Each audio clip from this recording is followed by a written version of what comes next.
रहीम अस्सलाम वालेकुम। मेरा नाम डॉक्टर मुस्तनसर बलोच है। उम्मीद करता हूँ आप सब खैरियत से होंगे। आज जो मैं मौजू लेके आया हूँ वो बहुत थोड़ा सेंसिटिव सा भी है और बहुत ज़रूरी भी है आप लोगों के लिए अंडरस्टैंड करना, और ये ख़ुसूसन मेल्स के लिए है। और इसको अंडरस्टैंड करना, समझना कि ये होता क्या है या इसकी कब दवाई की ज़रूरत पड़ती है और कब इसके लिए चेकअप करवाने की ज़रूरत पड़ती है। टॉपिक है इरेक्टाइल डिसफंक्शन या नफ्स में तनाव की कमी। और इसको पहले अंडरस्टैंड करते हैं कि होता क्या है। इरेक्टाइल डिसफंक्शन इज़ कि जब पीनस में या नफ्स में तनाव कम हो और या आप अपने पार्टनर को सेटिस्फाई नहीं कर सकें, तो इस कंडीशन को हम कहते हैं इरेक्टाइल डिसफंक्शन।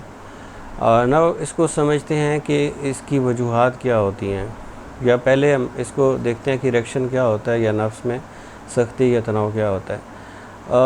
ये स्टार्ट होता है अब एक इसकी फैंटेसी से, मतलब दैट कैन बी विजुअल और इमेजिनेटरी, और या आप जब पार्टनर के साथ फोरप्ले कर रहे हैं तो उससे ब्लड प्रेशर जो है, ब्लड का फ़्लो पिनाइल एरिया में ज़्यादा होता है, और जो वापस आने का ब्लड वापस लेके वेसल्स आती हैं उसमें कम हो जाता है वापस आने का प्रोसेस, और पेनिस के अंदर ब्लड भरना शुरू हो जाता है, और उससे पेनिस के अंदर सख्ती आती है जिसको हम नफ्स की तनाव या इरेक्शन कहते हैं। और अगर ये इतना तनाव ना हो कि जिससे पार्टनर सेटिस्फाई हो सके, या इसका तनाव का ड्यूरेशन जो है वो बहुत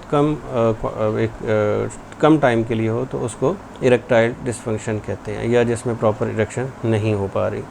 अगर इसकी वजूहात की बात करें तो इसकी कोई एक एग्जैक्ट वजह बयान करना थोड़ा मुश्किल है। इसमें रिस्क फैक्टर्स मुख्तलिफ इन्वॉल्व होते हैं, और अगर हम इसको डिवाइड करें तो ये हम 3 तरह से इसको तकसीम कर सकते हैं, 3 तरह की कैटेगरीज़ में हम डिवाइड कर सकते हैं। और उसमें जो पहली वजह है दैट इज़ साइकोजेनिक, मतलब नफसियाती। एक कुछ लोग होते हैं जो इस चीज़ को ज़्यादा ओवर थिंकिंग करते हैं, सोच लेते हैं या ये एज्यूम करते हैं अपने आप में कि उनके अंदर ये मसला है कि वो इरेक्शन प्रॉपर नहीं होती, वो अपने पार्टनर को सेटिस्फाई नहीं कर सकते।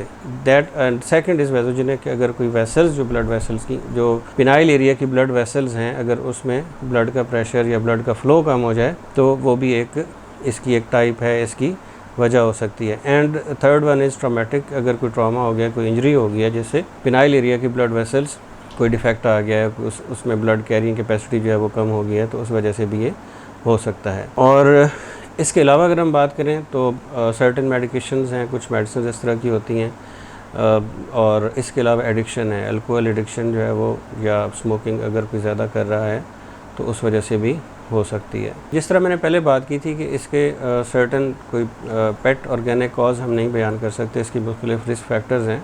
तो अगर हम रिस्क फैक्टर्स की बात करें तो एक तो एज है, ग्रोइंग एज के साथ इसका रिस्क बढ़ जाता है। और इसके अलावा डायबिटीज़, जो लोग डायबिटीज़ मेलाइटस के शिकार हैं या ज़ियाबितस शुगर का शिकार हैं, तो उनके अंदर इरेक्टाइल डिसफंक्शन हो जाता है। उसकी वजह यह है कि पेरिफेरल एरियाज़ की जो ब्लड सप्लाई है वो इम्पेयर्ड हो जाती है, कम हो जाती है, तो उस वजह से ये हो सकता है। ओबेसिटी एक और इसकी वजह हो सकती है, इसका एक रिस्क फैक्टर है। ओबीज़ पीपल में ये जो मोटे लोग हैं, मोटापे का शिकार लोग हैं, उनके अंदर ये ज़्यादा हो सकता है।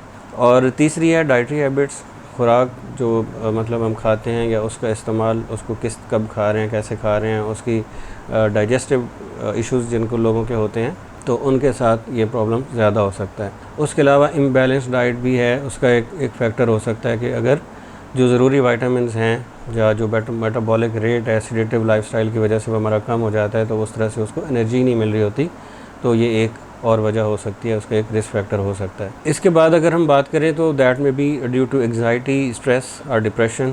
अगर मैं जिस तरह मैंने पहले बात की थी कि साइकोजेनिक एक टाइप हो सकती है इसकी, अगर कोई बंदा एग्जाइटी का शिकार है, किसी डिप्रेशन में, किसी परेशानी में मुब्तला है, तो वो उसकी परफॉर्मेंस भी कम हो सकती है। सेक्सुअल परफॉर्मेंस की मैं बात कर रहा हूँ, तो वो पार्टनर को सेटिस्फाई नहीं कर पाता, या उसकी इरेक्शन उस लेवल की नहीं होती कि पार्टनर को सेटिस्फाई कर सके। अब आते हैं हम इसके ट्रीटमेंट या इसके इलाज की तरफ।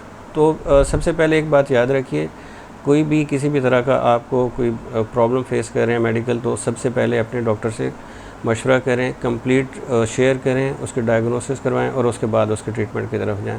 हमारे यहाँ पे इस मामले में इस टॉपिक पे बोलना इसलिए भी मैं ज़्यादा ज़रूरी समझ रहा था कि लोग अक्सर पूछते हैं कि हमें कब पता चलेगा कि हम इरेक्टाइल डिसफंक्शन का शिकार हो रहे हैं।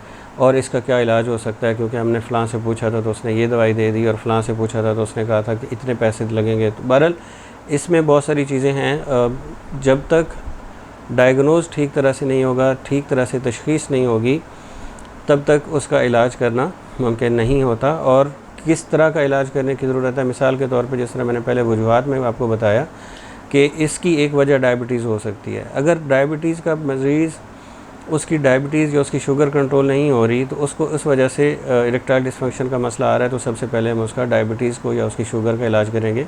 कोई ट्रॉमा से गुज़र रहा है, कोई उसको साइकोलॉजिकल किसी डिसऑर्डर से गुज़र रहा है, या किसी डिप्रेशन का शिकार है, तो उसके लिए हम उसका पहले साइकोलॉजिकल काउंसलिंग करेंगे, उसको इमोशनल सपोर्ट करेंगे, उसको काउंसल करेंगे, उसको बताएंगे कि इसको किस तरह से हैंडल करना है, और उसका हम पहले इलाज करेंगे। उसके बाद इसकी जो हम मैनेजमेंट कर सकते हैं, पहले डाइट के साथ डाइटरी इम्प्रूवमेंट है कि डाइट हेल्दी डाइट हो, एक्सरसाइज हो, मेटाबॉलिक रेट आपका ठीक हो, तो दैट कैन बी मैनेज्ड। और जहाँ पे ज़रूरत हो फिर उस हिसाब से उसके अकॉर्डिंगली हम उसको मेडिसिन सजेस्ट करते हैं। तो आज के लिए इतना ही। इसमें जाते आखिर में मैं आपसे एक बात करना चाहूँगा कि इसको आप शर्माएं मत। अगर किसी भी इस तरह के आपको लगता है कि आपको सपोर्ट चाहिए मेडिकली, तो आप अपने डॉक्टर से मशवरा करें और उसका इलाज करवाएं। बहुत शुक्रिया, अपना ख्याल रखिए। अल्लाह हाफ़िज़।